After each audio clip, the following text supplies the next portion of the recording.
Ele não consegue porque Deus não quer. Escute aqui, tem coisas que Deus não quer. Tem coisas que Deus não quer. Algumas vezes a gente acha que Deus é um velho sentado no trono com uma prancheta na mão, ouvindo nossas orações e dando ordem aos anjos. Olha, ele me pediu, faça. Ele me pediu, faça. Ele me pediu, faça. Não, eu não sei se você sabe, mas Deus tem opinião.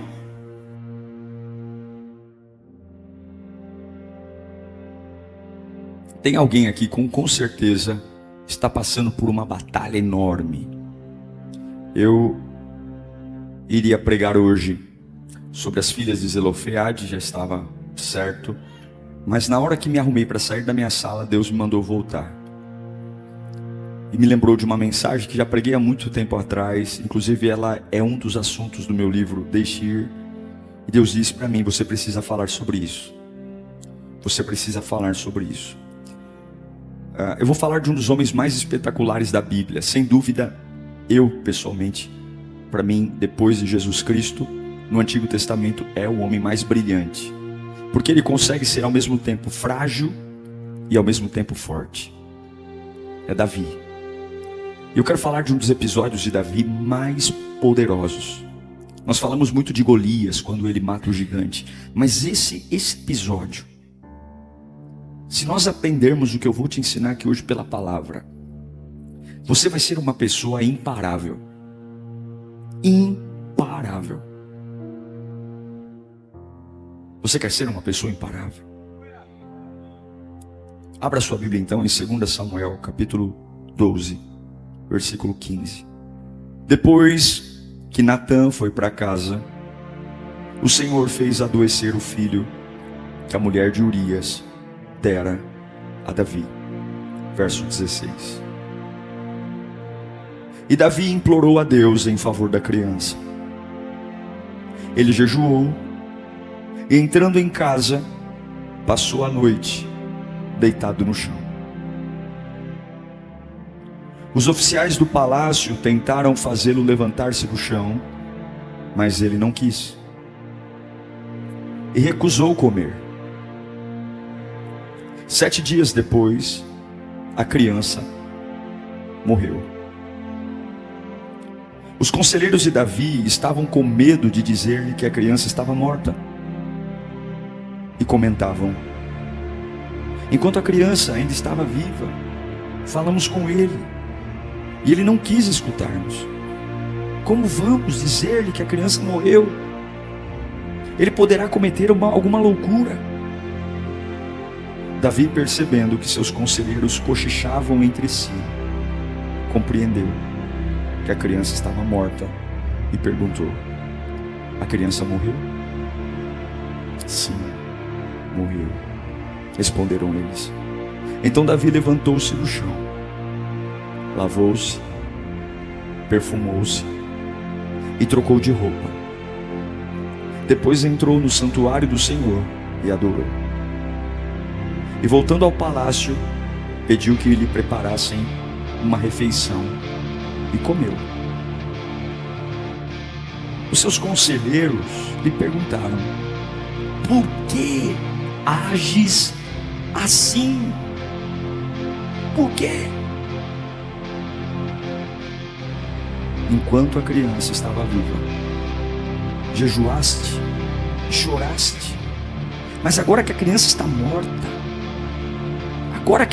morta, te levantas e comes. E ele respondeu: enquanto a criança ainda estava viva, jejuei e chorei. Eu pensava, quem sabe, talvez o Senhor tenha misericórdia de mim e deixe a criança viver. Mas agora que ela morreu, por que deveria jejuar? Poderia eu trazê-la de volta à vida? Eu irei até ela, mas ela não voltará.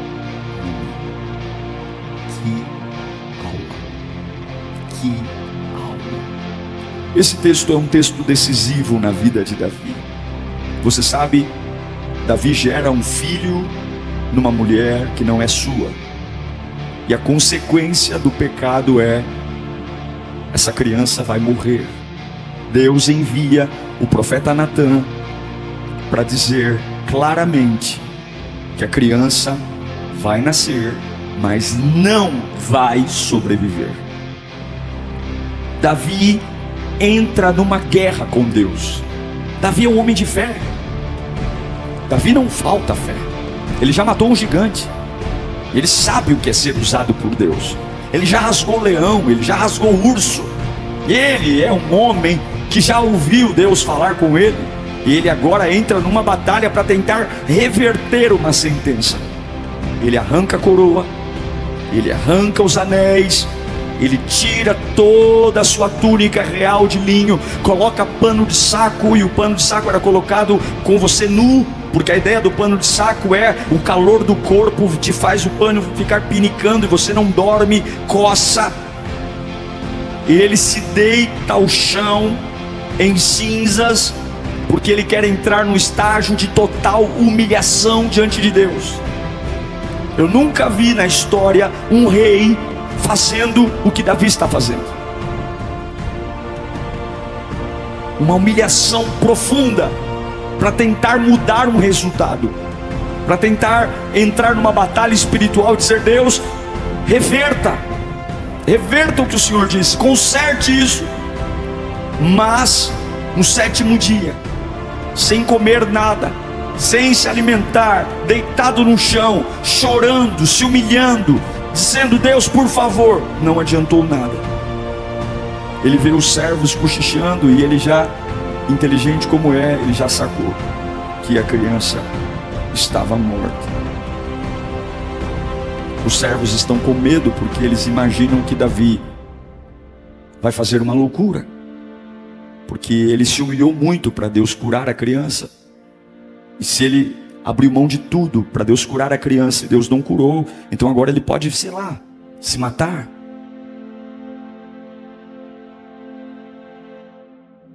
É impressionante olhar para esse homem chamado Davi, que enquanto a criança estava viva, ora, jejua, se humilha, mas quando a criança morre, ele simplesmente toma banho, lava o rosto, volta para o trono e pede comida.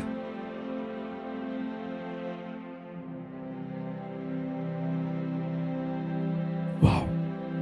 É completamente o oposto do que nós fazemos. Davi sabia que aquela morte daquela criança não era porque Deus é ruim. Davi se meteu em problemas. Eu não sei se você lembra do rei Ezequias, que quando ele recebe a sentença de morte, o profeta Isaías diz assim: arruma a tua casa, põe tua casa em ordem, porque você vai morrer. E aí ele vira o rosto para a parede e fala: olha, Senhor, olha como eu tenho te servido com fidelidade, olha como eu tenho te servido com submissão, eu nunca falhei na tua presença e tal. E aí Deus manda Isaías voltar e dizer: olha, Deus está te dando mais 15 anos de vida. Mas aqui não está uma questão de eu falar com Deus sobre um assunto que é uma decisão de Deus e eu tenho cartas limpas na mão. Não, Davi sabia que a ficha dele estava suja. Ele não tinha muito argumento, porque aquele filho era filho de uma decisão de adultério. E agora ele está numa situação muito ruim, porque não foi só a criança que ele colocou no ventre da mulher do outro, ele mandou matar. Veja, você tem que tomar muito cuidado com a intensidade. É muito bom ser intenso na presença de Deus, é muito bom ser intenso nas decisões, é maravilhoso você ser aquela pessoa que fala assim: eu sou colérico, eu faço tudo, mas algumas vezes a intensidade nos leva a fazer as maiores burradas da nossa vida.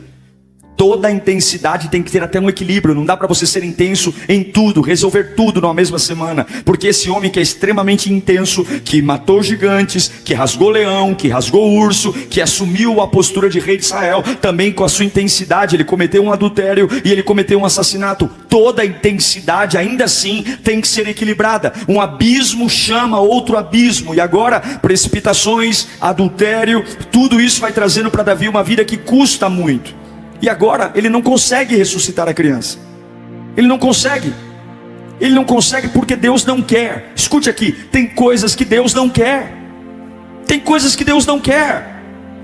Algumas vezes a gente acha que Deus é um velho sentado no trono com uma prancheta na mão, ouvindo nossas orações e dando ordem aos anjos. Olha, ele me pediu, faça. Ele me pediu, faça. Ele me pediu, faça. Não, eu não sei se você sabe, mas Deus tem opinião. Eu não sei se você sabe ou se te contaram, mas Deus tem decisões. E tem coisas que Ele não quer fazer. E Ele não precisa dar o mínimo de satisfação para mim e para você. E se eu quiser aceitar ou não, é um problema todo meu. Tem coisas que eu vou orar, jejuar, colocar panos de saco, chorar, e aí eu busco um lado, busco outro, e quanto mais teimoso eu for, mais sofrimento eu vou ter, mais coceira eu vou ter, mais vergonha eu vou passar. O nosso desafio é entender quais são as coisas que Deus não vai fazer, para que eu simplesmente encerre as minhas orações. Sim, meus irmãos, tem coisas que nós estamos orando aqui de forma inútil, porque não há nada mais para se falar sobre isso. Nós estamos esticando o chiclete em muitos assuntos que o próprio Deus não está nem aí mais para isso. Ele orou, ele jejuou, ele pôs pano de saco e nada, a criança morreu. Particularmente, eu entendo um pouco o lado de Davi, porque Davi já sofreu na pele o que é ver um filho pagar por erro do pai. Eu acho que quando Davi percebeu que aquela criança que estava no ventre da Betseba ia morrer, eu acho que ele lembrou dele. Não sei se você lembra, Davi foi um filho que o próprio pai não acreditou no chamado dele. E é ruim quando você vê na vida do seu filho se repetir uma história que você passou. Por um equívoco de Jessé, Davi foi quase que excluído do reinado. Enquanto os irmãos estavam de banho tomado para serem escolhidos como rei, ele estava no pasto cuidando das ovelhas. E se não fosse Deus mandá-lo chamar, papai nunca chamaria. E eu penso que agora passa um filme na cabeça dele dizendo: meu pai me sabotou e eu agora também estou destruindo a vida do meu próprio filho. Nós precisamos parar e pensar hoje, meus irmãos. Nós precisamos parar e pensar em quanta energia nós estamos gastando em coisas que Deus não vai consertar. Será que o motivo do meu jejum de Daniel é um motivo de algo que Deus tem interesse em consertar? Mas Deus é poderoso, mas Deus é fiel, mas eu já vi o poder de Deus, pastor. Eu já vi o quanto Deus pode. Mas não é porque você está fissurado nisso, não é porque você está com os olhos vidrados nisso, que Deus também tem interesse nisso. A fé é uma ferramenta poderosa. A fé faz um mar se abrir, a fé faz um homem andar sobre as águas, a fé faz milagres acontecerem, a fé faz uma bola de fogo cair no meio de um holocausto e lamber a água, a madeira. A fé faz milagres únicos, um terremoto derrubar toda uma prisão. Mas a fé só é poderosa quando ela está lutando a causa certa. Não existe fé poderosa na causa errada. Não existe poder na causa errada. E Davi é um homem de fé, mas que agora a sua fé não vale nada, porque a sua causa é uma causa perdida. É uma causa perdida. Há dores, e tem hora que não adianta fingir que está tudo bem.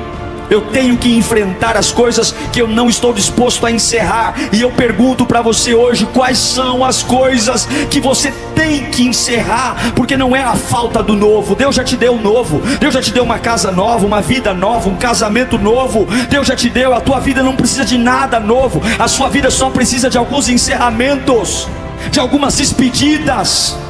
A sua vida só precisa de uma tesoura, dizer: acabou, chega, acabou.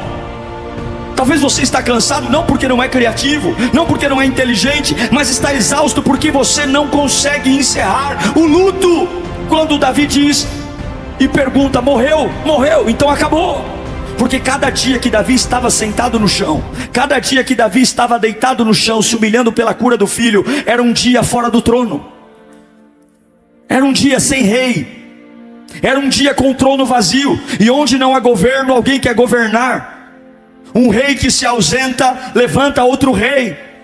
Um lugar de autoridade que está desocupado, outro quer ocupar. E esse é o problema. Enquanto você está chorando por coisas que Deus não vai fazer porque não quer, o lugar de autoridade está vazio. E Satanás está colocando lugares, pessoas para tentar ocupar o lugar que é seu, porque o reinado é seu. Eu quero declarar que quando chegou a notícia que a criança morreu, surpreendentemente Davi renasce.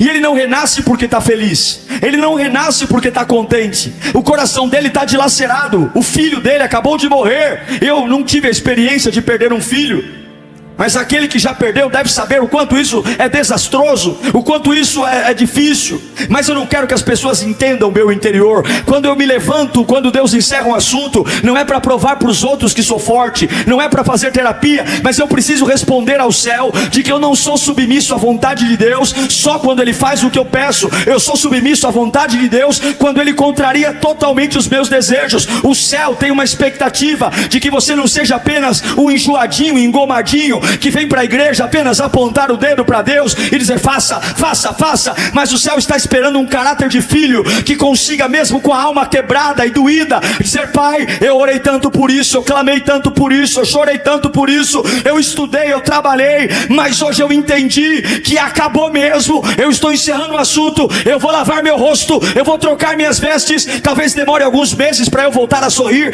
talvez demore alguns meses para eu voltar a colocar a cabeça no lugar, mas eu não vou deixar o trono vazio. Eu não sei para quem eu estou pregando aqui, mas você abandonou o trono já há muito tempo. O lugar de governo que Deus te deu, seus dons, seus talentos, o lugar que Deus te promoveu. É hora de acabar o luto, é hora de sepultar a criança. Deus acabou com esse processo, mas não acabou com você. Ainda há coisas para vir pela frente.